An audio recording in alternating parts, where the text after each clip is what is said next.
this will happen. The future of medical science is this, that if they find some pure genetic material, when we say a pure line of genetics, they can do it like this, that they can find something that works for your DNA, just spray it in the air.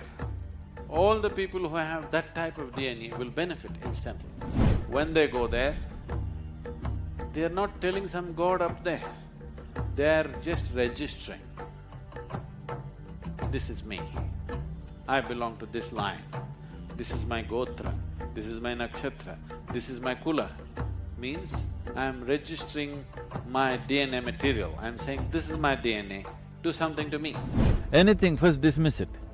No, a scientist should be interested in everything, isn't it? A true scientist should be interested in everything. If somebody says, I walked in the temple, tears are coming, please experiment, what is happening here? No, he first dismisses it as rubbish. No, he must experiment in whatever way possible, isn't it? No, he just dismisses it because he comes from that background where dogmatic religions enforced and tried to stop the development of science.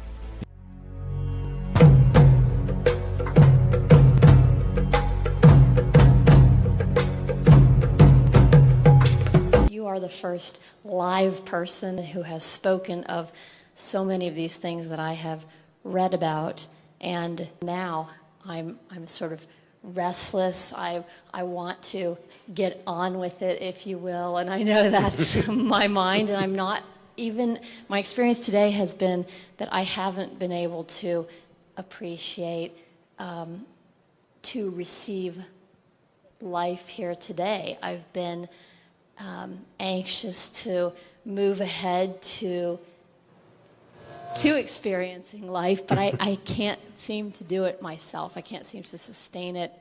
Now, let's look at it through like an analogy.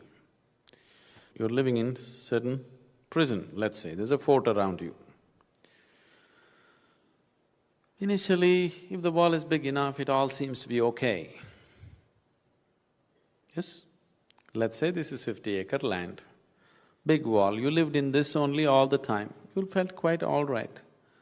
But then suddenly you see up and the birds seem to be going beyond 50 acres.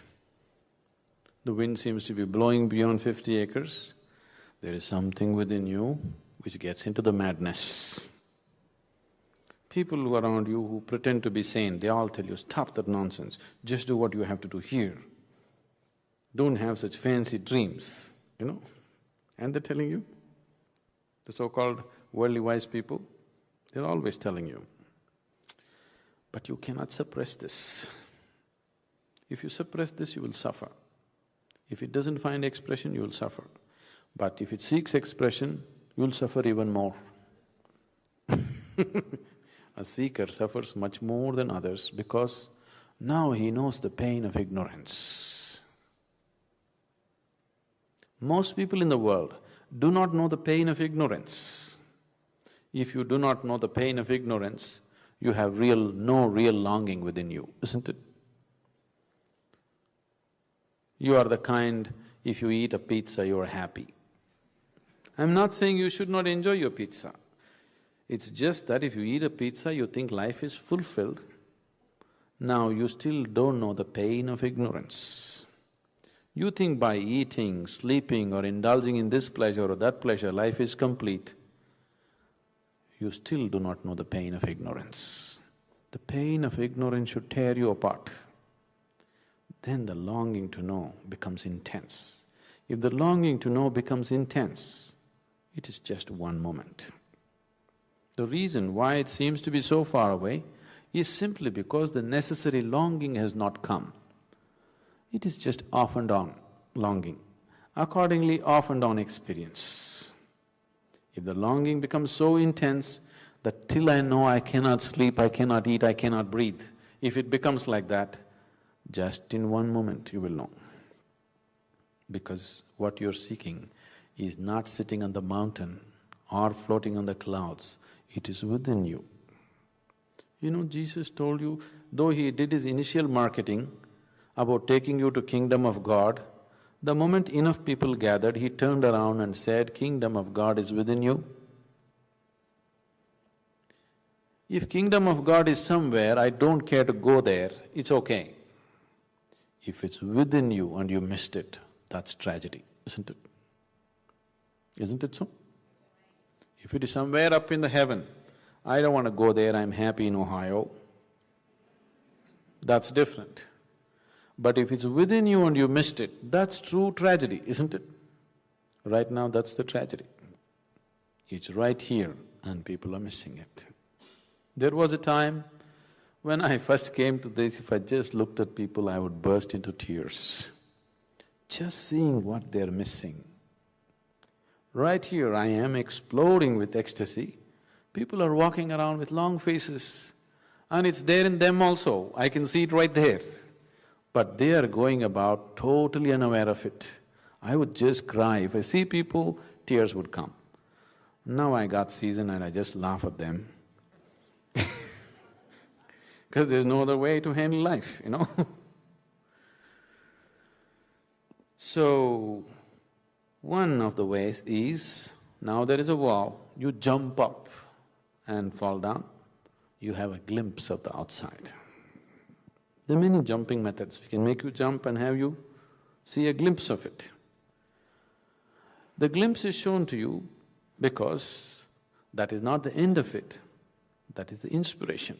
If you don't have a glimpse, then you don't have the momentum to keep it going, isn't it? Mind becomes hopeless, oh, maybe there is nothing beyond this, maybe this is all there is after all, eating, sleeping, reproducing, dying, what else is there? This is all there is to life. You'll try to convince yourself.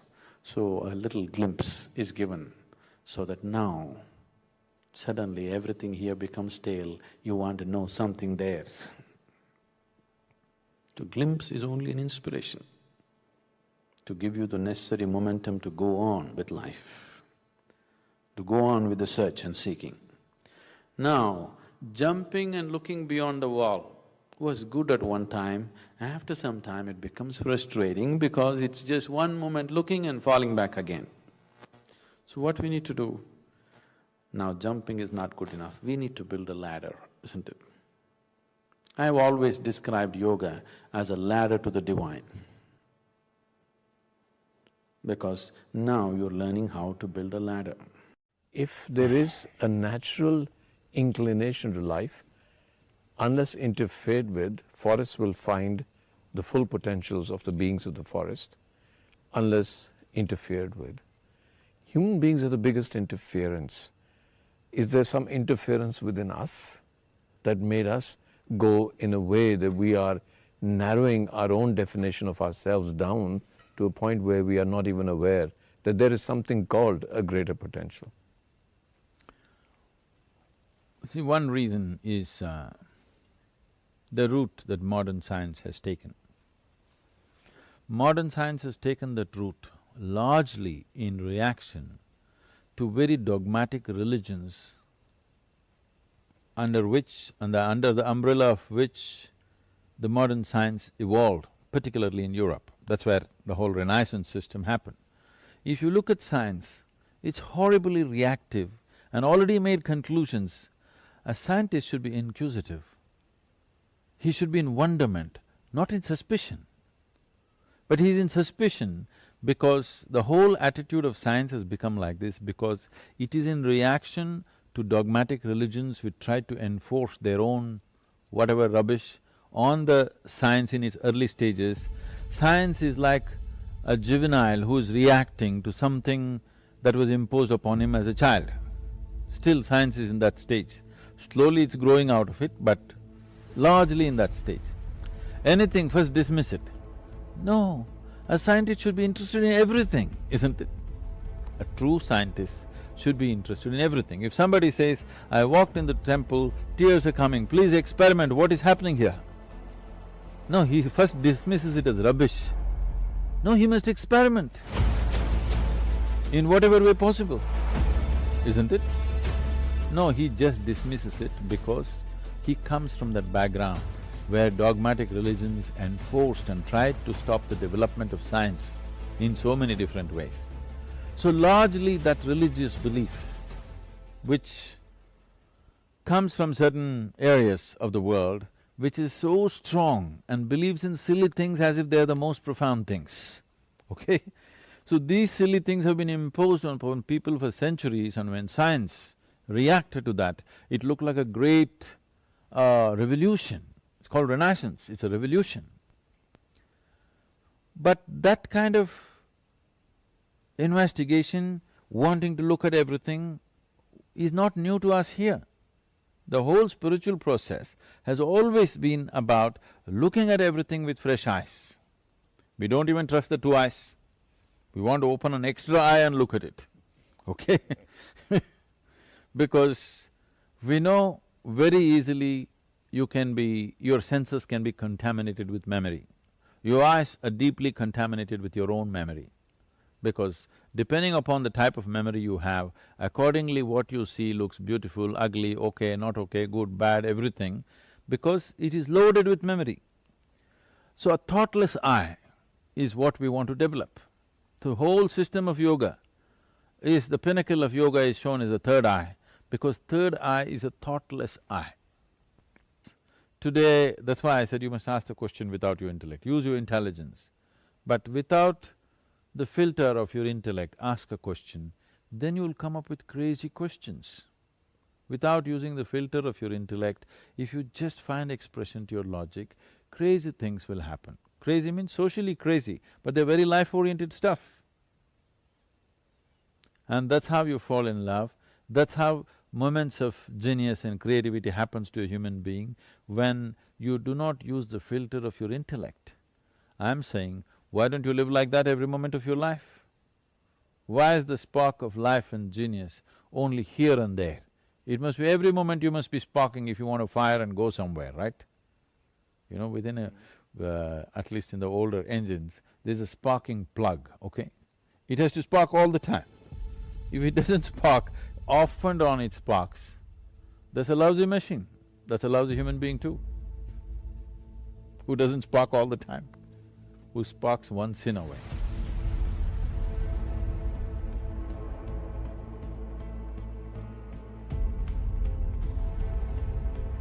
These things were very significantly relevant when deities were created in a certain way.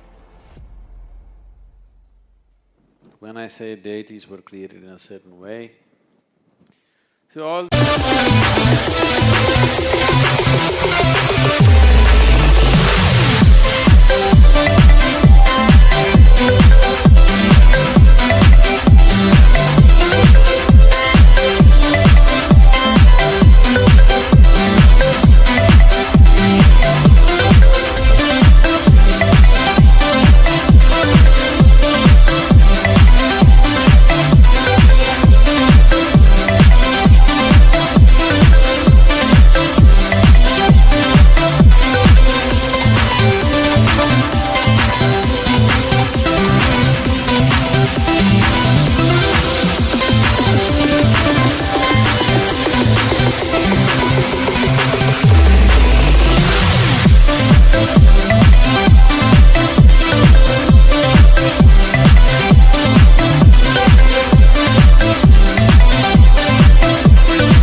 this has become one big hodgepodge. It became one big hodgepodge because the culture was created understanding the phenomenal complexity of life. But the instruments and the institutions which were to transmit this from generation to generation got seriously disturbed in the last 1800 years because of invasions and things like that.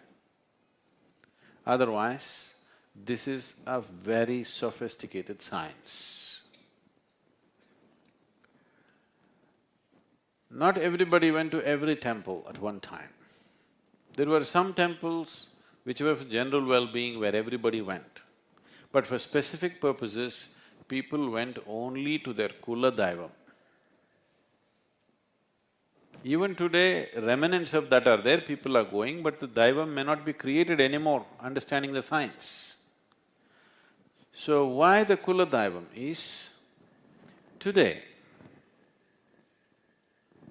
even if somebody died 100 years ago, they can dig up something and if they found one tiny little bone, they can take it, go to the laboratory, check the DNA, check your DNA and say, this was your grandfather. Yes or no? Even if somebody died 10,000 years ago, if they find a remnant of something, today you can take the mummies in Egypt, which are over 4,000 years old, you can take the DNA of this mummy and trace it down to somebody in Egypt who is right now protesting on the street, that this was Tutankhamun's progeny. Possible, yes? The science gives you this access. So similarly, we identified, you must understand this is relevant only when everything else was maintained. You know, there's a whole lot of struggle going on in Haryana about the Kap panchayats, saying that these cousin brothers and cousin sisters should not marry, this is sacrilege. See, I do not know whether they're aware of why they're protesting. But if they're truly aware, you have to respect it. They may be just protesting because you're breaking the norm. But essentially why this was done is, they maintained the genetic track way back. For thousands of years, they maintained the genetic track in their own way. Never mixing it up, never doing anything which will disturb the track, so that the progeny comes out well. And not only that, you can create a certain energy which travels through the track. Everybody in your kula need not go to the temple. You go and pray, everybody benefits because all of us is connected. Right now, this will happen. The future of medical science is this, that if they find some pure genetic material, when we say a pure line of genetics, they can do it like this, that they can find something that works for your DNA, just spray it in the air. All the people who have that type of DNA will benefit instantly. Right now they're saying Asians have this kind of DNA and they are more prone to diabetes. Americans have this kind of DNA, they are prone to something else. Aren't they saying?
this. So if you just add one supplement into the Asian diet or into the American diet or into the European diet, you can change the way people live. This has happened. These things have happened in United States, that they have added certain this thing to as a part of their bread making and everything. Lot of ailments that they were suffering in 40s and 50s are gone in that country because people have that kind of DNA and they're being treated in a certain way unknowingly. The current generation do not even know about it, but it's a part of their bread making, they're taking in certain things and certain things are settled. For example, in 50s, United States has a huge number of cases of diabetes, which India is facing right now.